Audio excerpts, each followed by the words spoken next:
Here we go.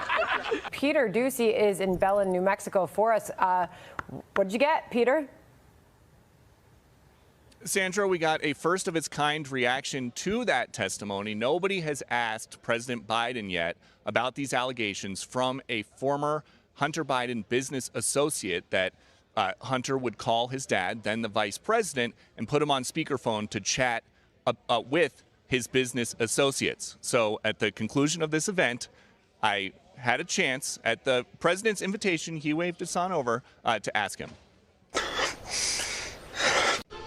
There's this testimony now where one of your son's former business associates is claiming that you were on speakerphone a lot with them, talking business. Is that what? Never talk business with anybody. And I knew you'd have a lousy question. Well, why is that a lousy question? Because it's not true. Thank you, Mr. President.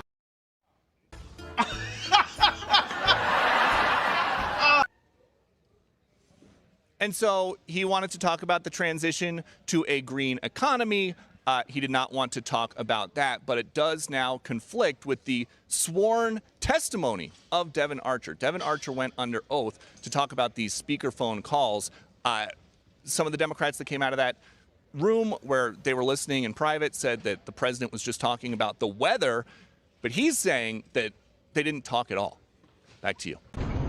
I forgot. Just a follow-up, because you mentioned Trump a couple times. When you went to try to help Terry McAuliffe a couple weeks ago before you left, you mentioned Trump 24 times. Do you still think that voters really want to hear you talking about Trump more than the issues affecting them every day? Well, the reason I mentioned Trump, if I didn't count the times, is because the issues he supports are affecting their lives every day, and they're a negative impact on their lives. Oh, right.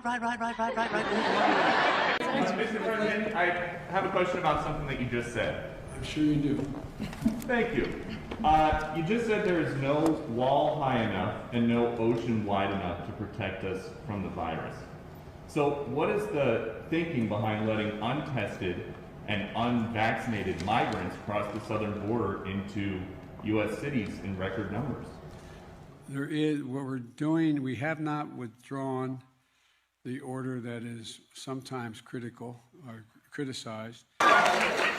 Excuse me? Saying that unvaccinated people should go back across the border.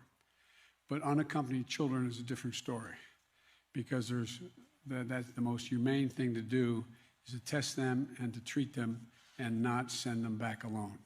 Follow-up is he just... Mr. President. If you're not asking me a mean one like you usually do. It's something interesting, I think, that has not come up. President Obama says that there is footage and records of objects in the skies, these unidentified aerial phenomenon, and he says we don't know exactly what they are. What do you think that it is? I would ask him again. Thank you. Come on, Walt, let's go. Would you like to see? Yeah. Hey, let me take the one question from the most interesting guy that I know in the press. That's you. Mr. President, there had not been a U.S. service member killed in combat in Afghanistan since February of 2020. You set a deadline, you pulled troops out, you sent troops back in, and now 12 Marines are dead. You said the buck stops with you. Do you bear any responsibility for the way that things have unfolded in the last 2 weeks? I bear responsibility for fundamentally all that's happened of late. But here's the deal.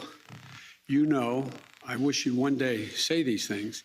You know as well as I do that the former president made a deal with the Taliban that he would get all American forces out of Afghanistan by May 1.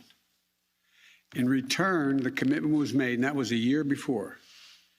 In return, he was given a commitment that the Taliban would continue to attack others, but would not attack any American forces. You! Remember that? I'm being serious.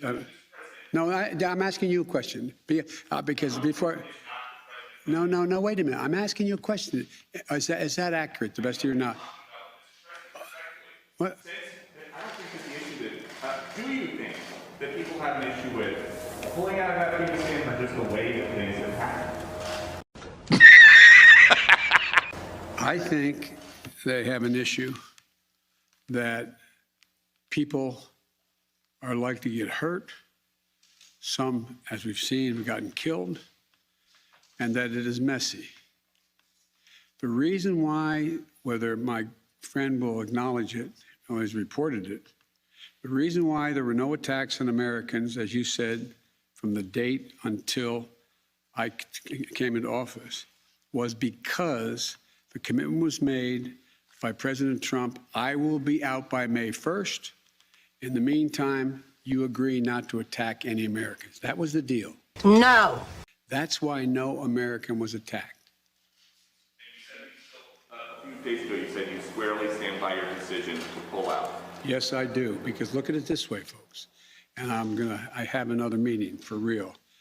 But imagine where we'd be if I had indicated. Look at this. Somebody come look at this. On May the 1st, I was not going to renegotiate an evacuation date. We were going to stay there. I'd have only one alternative: pour thousands of more troops back into Afghanistan to fight a war that we had already won relative to why the reason we went in the first place. I have never been of the view that we should be sacrificing American lives to try to establish a democratic government. What the hell is that shit? In Afghanistan, a country that has never once in its entire history been a united country and is made up, I don't mean this in a derogatory, made up of different tribes who have never, ever gotten along with one another. And so, as I said before, and this is the last comment I'll make, we'll have more chance to talk about this, unfortunately, beyond, because we're not out yet. Don't nobody understand the words that are coming out of your mouth, man. If Osama bin Laden, as well as al-Qaeda, had chosen to launch an attack when they left Saudi Arabia out of Yemen, would we have ever gone to Afghanistan? Even though the Taliban completely controlled Afghanistan at the time, would we have ever gone? I know it's not fair to ask you questions, it's rhetorical, but raise your hand if you think we should have gone. This. I don't know.